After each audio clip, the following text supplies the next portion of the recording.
নমস্কার বন্ধুরা, আজ আপনাদেরকে বলবো এমন 5টা ফিনান্সিয়াল গোলের কথা যেটা আপনার বয়স 40 ছোঁয়ার আগে আপনাকে অ্যাচিভ করে ফেলতে হবে। না এটা ভাববেন না যে এই গোলগুলো অ্যাচিভ না করতে পারলে আপনার জীবনটাই বৃথা হয়ে যাবে।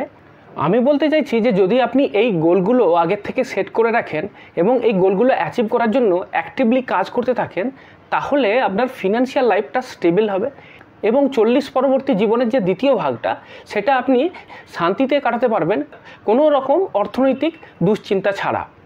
গোল নাম্বার 1, হাউস লোন ছাড়া আর কোনো ধরনের লোন আপনার থাকবে না। দেখুন, ঋণের বোঝা একটা দুশ্চিন্তার বোঝা, সেই কারণের জন্যই 40 ছোঁয়ার পরে বাড়ির লোন ছাড়া আপনার আর কোনো লোন থাকা উচিত নয়। এখানে আর কোনো লোন বলতে আমি বলতে চাইছি ক্রেডিট কার্ডের লোন, তারপরে ধরুন আপনার student loan, car loan, personal loan, বিভিন্ন ধরনের কনজিউমার লোন, এই সমস্ত রকম লোন কিন্তু আপনার আগেই মিটিয়ে ফেলতে হবে। আর সেটা করতে গেলে আপনাকে এক্সট্রা এফোর্ট দিতে হতে পারে, আপনাকে আরও এক্সেসিভলি সেভ করতে হতে পারে, কিন্তু এগুলো আপনাকে করতে হবে, কারণ এটা যদি করেন তাহলে কিন্তু আপনার জীবনে একটা ফ্লেক্সিবিলিটি আসবে।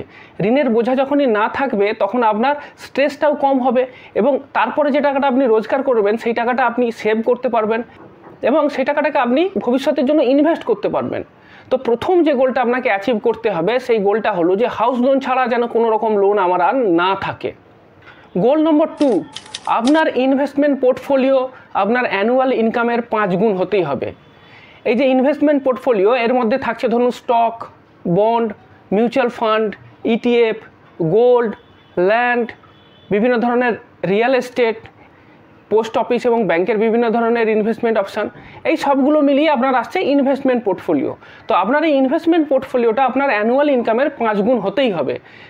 একটা এক্সাম্পল দিয়ে বুঝিয়ে দিই, ধরুন আপনার অ্যানুয়াল ইনকাম 6 লাখ, তো সেক্ষেত্রে আপনার এই যে টোটাল ইনভেস্টমেন্ট অ্যামাউন্ট সেটা অবশ্যই 30 লাখ বা তার বেশি হতে হবে।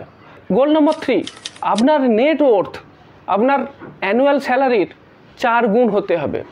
এখানে নেটওয়ার্থ ব্যাপারটা কি, এটা যদি জানতে চান এই সম্বন্ধে আমি অলরেডি একটা ভিডিও বানিয়েছি, সেই ভিডিওর লিঙ্ক আই বটনে দেওয়া থাকবে, আপনি সেটা ক্লিক করে দেখে নিতে পারেন। Thomas J Stanley and William D Danko তাদের বিখ্যাত বই মিলেনিয়ার নেক্সট ডোরেতে আপনার নেটওয়ার্থ কত হওয়া উচিত সে সম্বন্ধে একটা থাম রুলের কথা বলে গেছেন। আর এই থাম রুলটা হলো net worth equal to your age into your annual income divide by 10। একটা এক্সাম্পল দিয়ে বুঝিয়ে দিই, ধরুন 40 বছরেতে আপনার অ্যানুয়াল স্যালারি হচ্ছে 6 লাখ টাকা, তো সেক্ষেত্রে আপনার নেটওয়ার্থ হওয়া উচিত 40 × 6 ডিভাইড বাই 10 সমান 24 লাখ টাকা। এরপরে আসছে গোল নাম্বার 4। গোল নাম্বার 4 বলছে যে আপনার এমার্জেন্সি ফান্ড অবশ্যই আপনার 6 মাসের যে খরচা তার সমান বা তার থেকে বেশি হবে। একটা এক্সাম্পল দিয়ে বুঝিয়ে দিচ্ছি, ধরুন আপনার প্রতি মাসে খরচা হয় 20,000 টাকা, তো সেক্ষেত্রে আপনার এমার্জেন্সি ফান্ড অবশ্যই 1,20,000 টাকা হতেই হবে। তার বেশিও হতে পারে, কিন্তু মিনিমাম আপনাকে 1,20,000 টাকা আপনার এমার্জেন্সি ফান্ডে রাখতে হবে এবং এই টাকাটা আপনার এমার্জেন্সির পারপাসেই লাগবে, অন্য কোনো কারণে এই টাকাটা কিন্তু আপনি খরচা করতে পারবেন না। এরপরে যে ফাইনাল গোলটা আসছে সেটাই হলো জীবনের আলটিমেট গোল, সেটা হলো যে আপনাকে ফিনান্সিয়াল ফ্রিডমের জন্য কিন্তু কাজ করে যেতে হবে, কারণ আপনি সারা জীবনভর কাজ করে যেতে পারবেন না। আপনার জীবনকে আরও এক্সপ্লোর করার ইচ্ছে থাকতে পারে, আপনার পৃথিবী ঘুরে দেখার ইচ্ছা হতে পারে, তো সেই কারণের জন্যই কিন্তু আপনাকে ফিনান্সিয়াল ফ্রিডমের কথা ভাবতে হবে। আর সেই কারণের জন্যই আপনাকে এমন একটা কর্পাস ক্রিয়েট করতে হবে যে যেই কর্পাস থেকে আপনার ইনভেস্টমেন্ট থেকে যে ইনকামটা আসবে বা আপনার যে রেন্টাল ইনকামটা আসবে সেই রেন্টাল ইনকাম থেকেই আপনার জীবন চলে যাবে। আপনাকে আর আপনার জব থেকে প্রতি মাসে যে মাইনে পান সেই মাইনের উপর নির্ভর করতে হবে না।